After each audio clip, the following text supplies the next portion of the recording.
شب 19 مارس مردم زیادی در ولایت بامیان افغانستان برای یادبود 19مین سالگرد تخریب مجسمه‌های بزرگ بودا جمع شدند.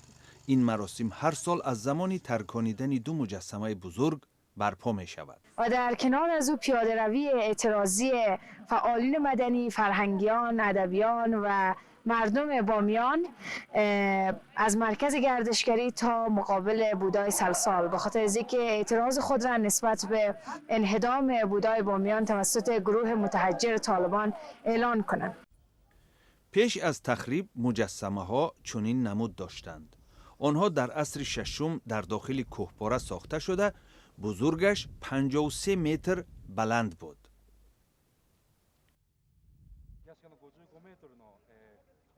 طالبان ابراز داشتند که مجسمه های بودا مخالف به اسلام می باشند. آنها در ماه مارس سال 2001 مجسمه ها را تخریب کردند. بعد امضای سازش با ایالات متحده آمریکا، گروه طالبان می تواند تا حد قدرتش را برقرار کند. جمع آمدگان در بامیان طلب دارند که احترام به موضعهای فرهنگی حفظ شود. یکی از شرایط بسیار اساسی و بنیادی گفتگو با طالبان است که باید متعهد شوند به حفظ میراث‌های تاریخی ما، باید متعهد شوند به پایبندی به ارزش‌های صلح.